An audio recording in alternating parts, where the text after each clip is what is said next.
Trap. हाँ, आजकल ये नया शब्द सुनाई दे रहा है मार्केट में।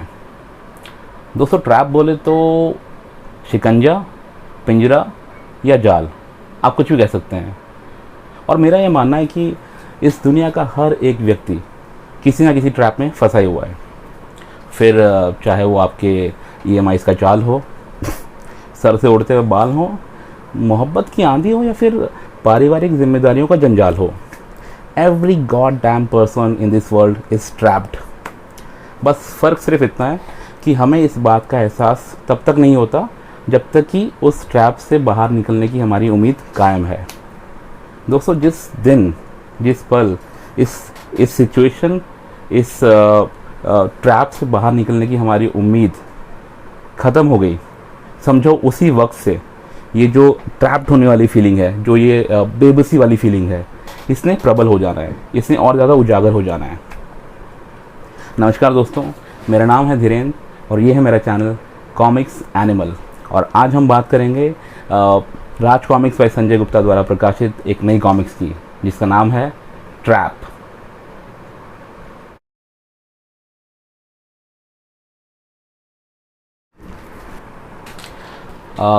दोस्तों, ये जो नई नवेली कॉमिक्स आप मेरे हाथ में देख रहे हैं, ये दरअसल नियो सीरीज़ का फर्स्ट पार्ट है।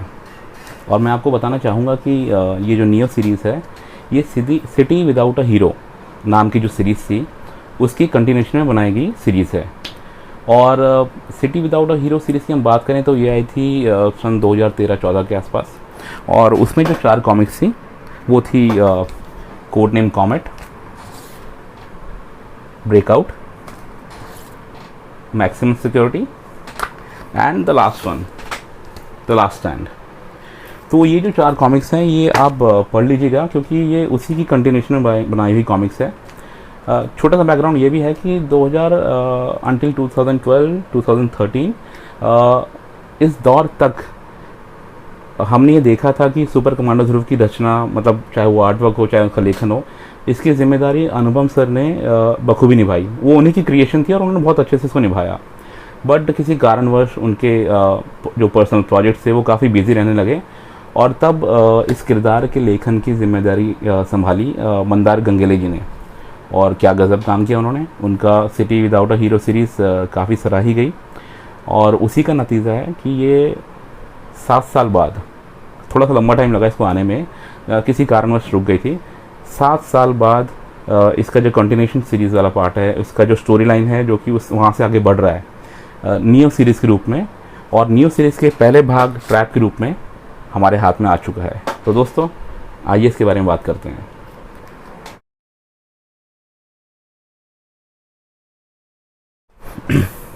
दोस्तों, आउटवर्ड अपीयरेंस की बात करें, यानी कि इस कॉमिक्स की बाहरी रूपरेखा की बात करें, तो जैसे कि आप देख सकते हैं, इसका टाइटल कवर है, काफ़ी ग्लॉसी फिनिश के साथ है, और ये इसका बैक कवर है।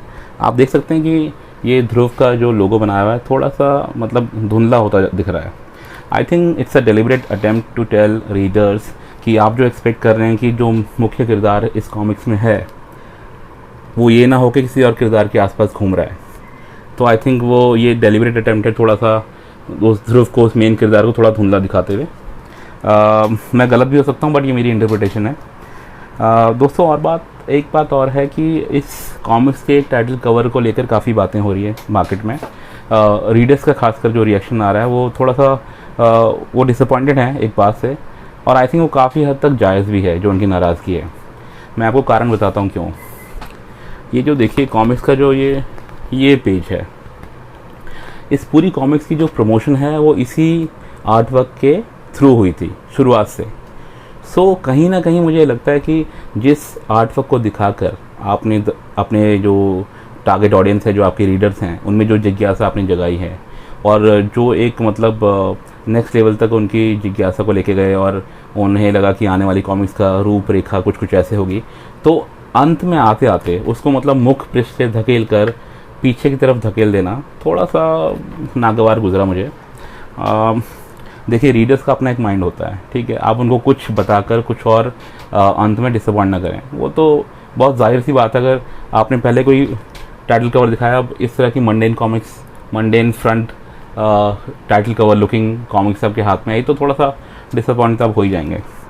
बाकी स्पाइन ठीक है, मतलब क्वालिटी वाइज कोई कॉम्प्रोमाइज़ नहीं है, बहुत ही ग्लॉसी फिनिश है, मतलब it has a very good feel about it. वो जो टच एंड फील वाली बात है बहुत अच्छी है, ठीक है।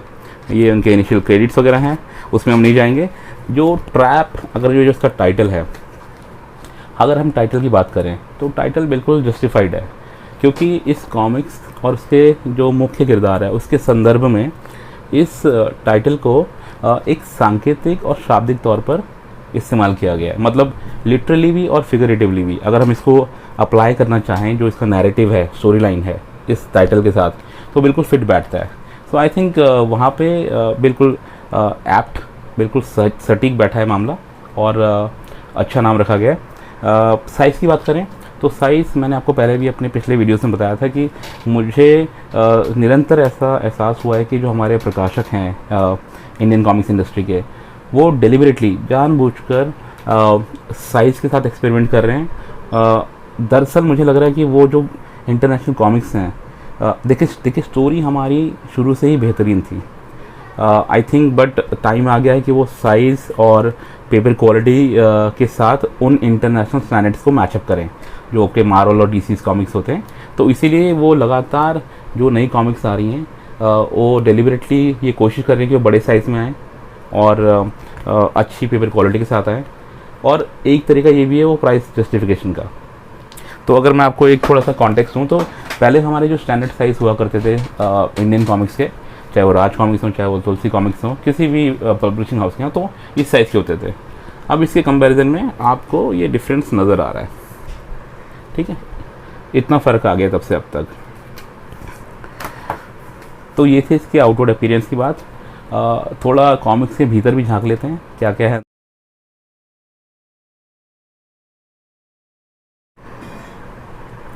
तो दोस्तों, कॉमिक्स के अंदर की झांका झांकी हमारी ख़त्म हो गई है।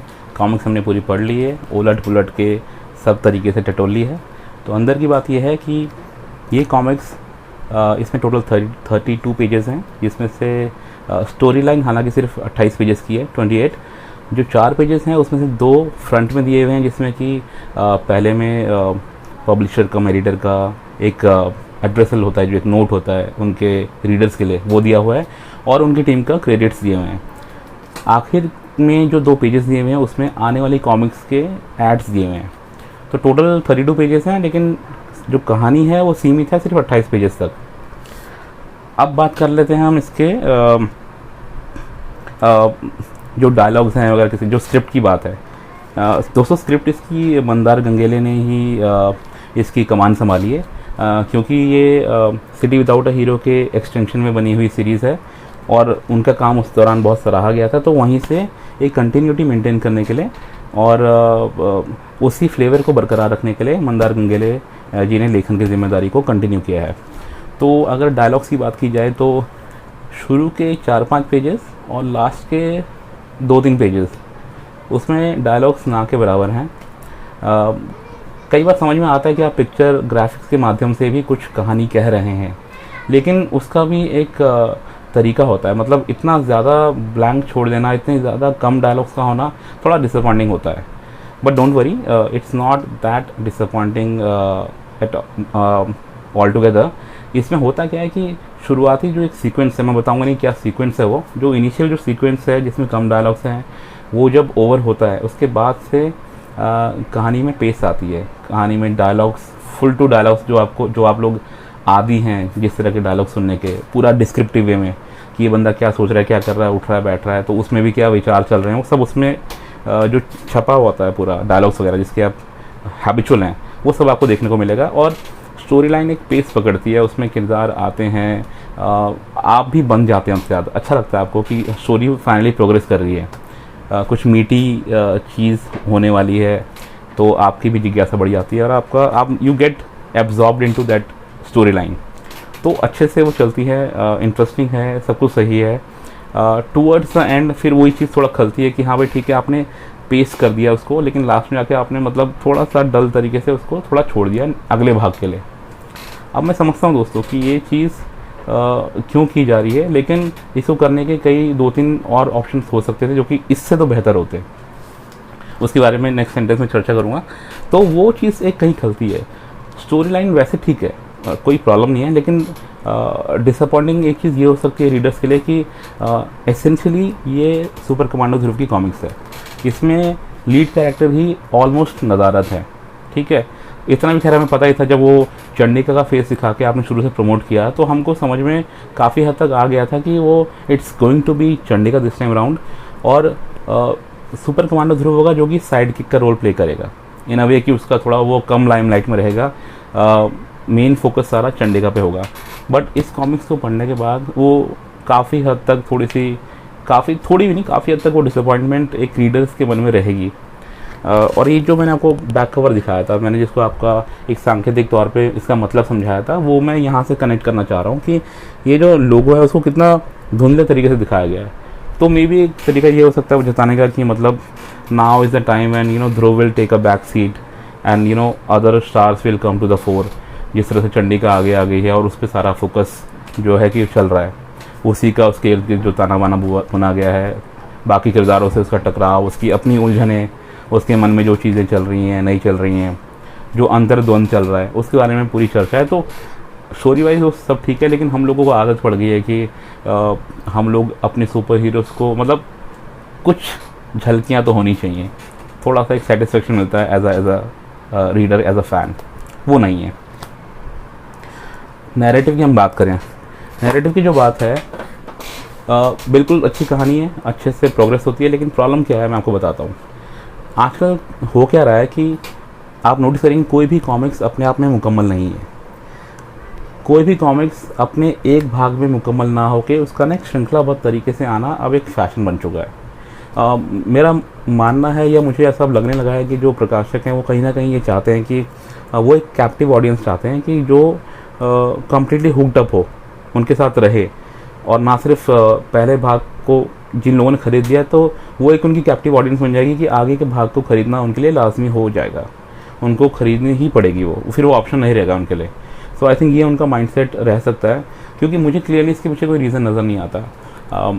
अगर आप इतिहास की बात करें तो इतनी ज़बरदस्त कॉमिक्स आई हैं सुपर कमांडो ध्रुव की। अगर आप जो शुरुआती दौर में जो जनरल कॉमिक्स आई हैं, अगर आप उनको देखें तो आपको ये मालूम होगा कि वो 30-31 पेजेस की कॉमिक्स आती थी, क्या गज़ब की स्टोरी लाइन होती थी उनमें, और नैरेटिव बहुत ही अच्छे तरीके से अनफोल्ड होता था। बहुत जिस तरह से वो खुल के सामने कहानी आती थी, किरदार आते थे, सिर्फ एक कॉमिक्स में, मतलब every single comics back then used to be an absorbing affair. बहुत ही मज़ा आता था। एक नॉर्मल मतलब पतली कॉमिक्स जो आती थी जनरल सेट, उसको पढ़ के ही काफ़ी मज़ा आता था।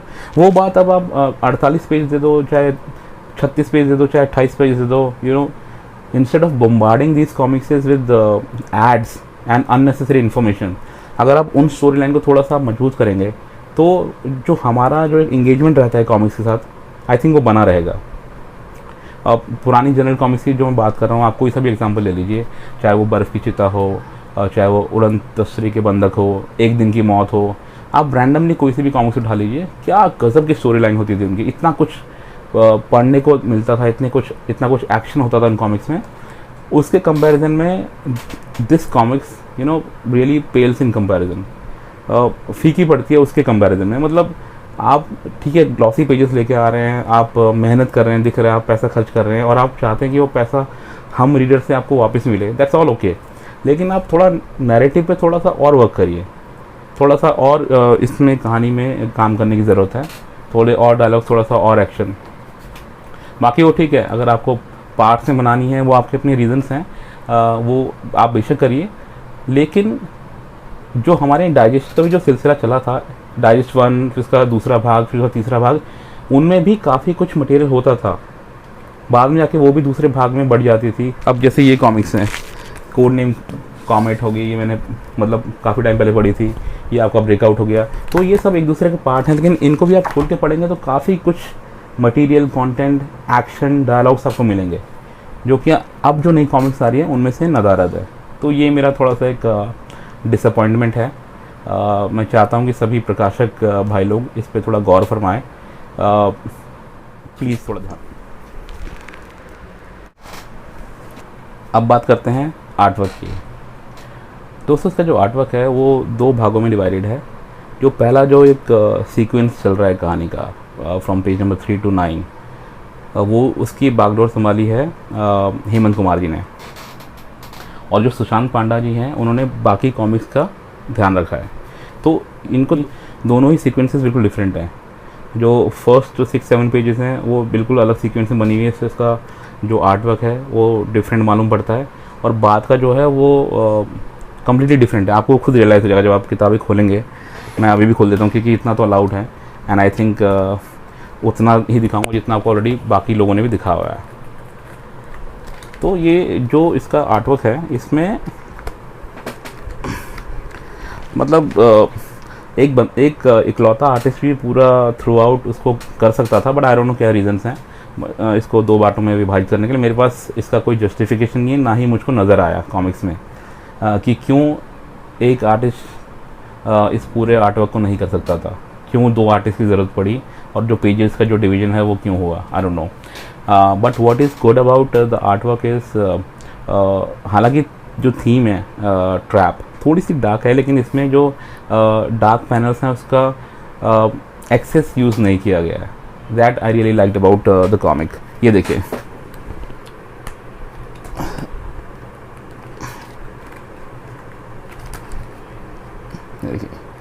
कलरफुल हैं, फिर डार्क पैनल्स बीच बीच में आते हैं। तो खैर वो सिचुएशन मतलब डिमांड करती है, इस वजह से मेरा एक बहुत ही स्ट्रॉन्ग बिलीफ ये है कि डार्क थीम को दिखाने के लिए आपको थ्रू आउट डार्क पैनल्स की उस पर डिपेंडेंट होने की आपको ज़रूरत नहीं है। अगर आपको कुछ दिखाना है तो कंट्रास्ट में दिखाइए, उसका बहुत ज़्यादा इम्पैक्ट पड़ेगा। अगर आपको रात दिखाना है, कितनी गहरी रात है, पूर्णिमा की रात है, तो आप पहले थोड़ा सा दिन दिखाइए, दिन का इफेक्ट दिखाइए, फिर उसके कंट्रास्ट में जब रात होगी, बस मैं आपको एक एग्जांपल दे रहा हूँ, फिर रात होगी, वहाँ पे सियार भौंकेंगे, बैकग्राउंड में चंद्रमा निकलेगा, आप वो सब डरावनी वो जो माहौल जो आपको एकदम ऑफुल इन्वायरमेंट क्रिएट करना होता है वो सब आप कर पाएंगे। उसके लिए आपको ज़रूरत नहीं है शुरू से आपको रात से ही शुरू करना है और ख़त्म भी रात में करना है। आप समझ रहे हैं मैं क्या कह रहा हूँ?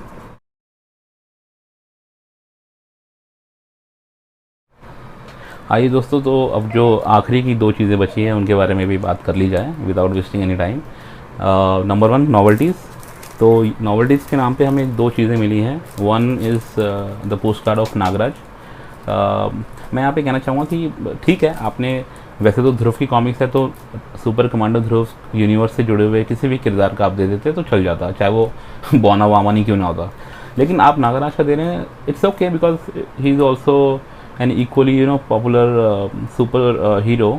बट ये जो आर्ट वर्क है ना, आप सभी जानते हैं किसका आर्ट वर्क है, तो थोड़ा एक बेटर नागराज भी आप हमें दे सकते थे। ये ठीक है, but this one is good. Shweta कमचंडी का जो जिस तरह से स्टिकर बन के आया है, मतलब अच्छा है ये, एटलीस्ट इस कॉमिक्स के सिंक में है, बिल्कुल इन ट्यून है इस कॉमिक्स के साथ जो उसकी स्टोरी लाइन है। I like it. Last but not the least, pricing इसकी है 200 रुपीज़। मैं यहाँ पे दो चीज़ें कहना चाहता हूँ। एक, एज अ रिव्यूअर मैंने इस कॉमिक्स को अच्छे से उलट पुलट के देखा। इसके जो क्वालिटी है मटेरियल वाइज और content wise, graphical presentation, everything, तो मुझे 200 वाली बात तो नहीं लगी। देखिए, आप अभी हाल ही में फिर आया बाकीलाल भी एक कॉमिक्स आई थी जो कि एक वाजिब प्राइस था उसका।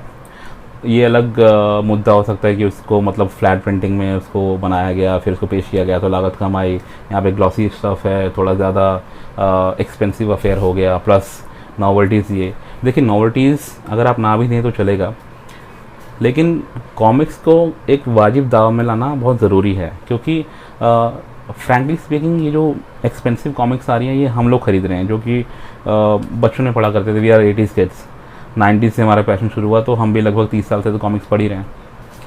तो ये हम लोग ख़रीद रहे हैं। अगर आप चाहते हैं कि आपका जो सब्सक्राइबर बेस है, आपका जो रीडर्स बेस है वो बढ़े, ये मैं सभी पब्लिशर से कह रहा हूँ, not just to the publishers of Raj comics, but मैं सभी तरह के पब्लिशर्स जो आजकल नए भी आ रहे हैं उनसे भी बात कर रहा हूँ। आप अच्छी स्टोरी लाइन पे काम करिए और एक वाजिब कीमत पर उसको अपने रीडर्स तक पहुँचाइए।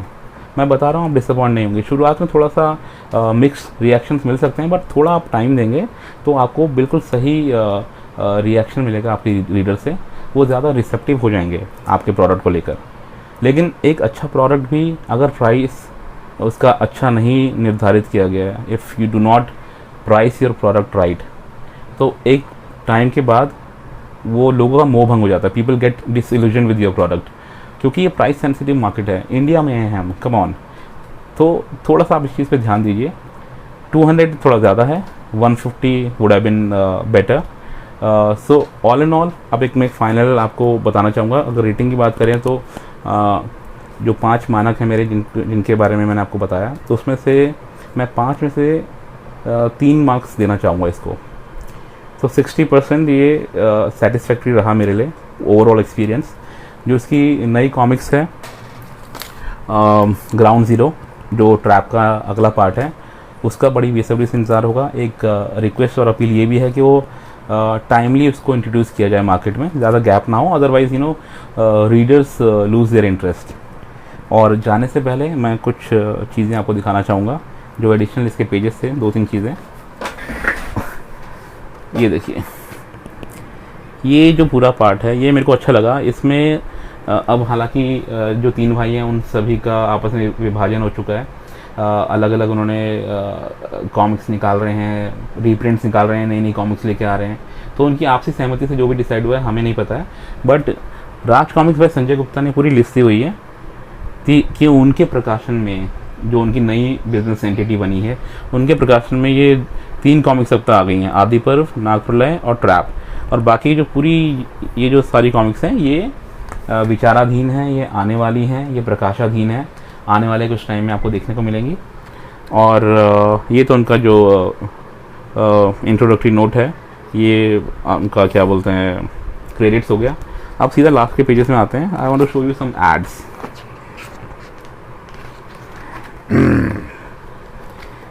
नाग ग्रंथ का ऐड तो आप देख ही चुके हो, क्या दिखाऊं आपको। अब ये देखिए, ये प्रलय का देवता ग्राउंड ज़ीरो, जो कि ट्रैप का अगला पार्ट है। This again is blurb about a brief note about trap. Then ये भेड़िया की दोषपूर्ण, जो कि काफ़ी लोग इसका इंतज़ार कर रहे हैं, दोषपूर्ण। और इसी के साथ हम इस ट्रैप से बाहर निकलते हैं। खूब एंजॉय किया, होपफुली दोस्तों आपको भी थोड़ा ये रिव्यू पसंद आया होगा। और जल्द ही मिलते हैं, किसी और बहुचर्चित किरदार के बारे में बात करेंगे, किसी और कॉमिक्स के बारे में, किसी और किंवदंती के बारे में, किसी और सुपरस्टार के बारे में। तब तक के लिए मुझे इजाज़त दीजिए। नमस्कार।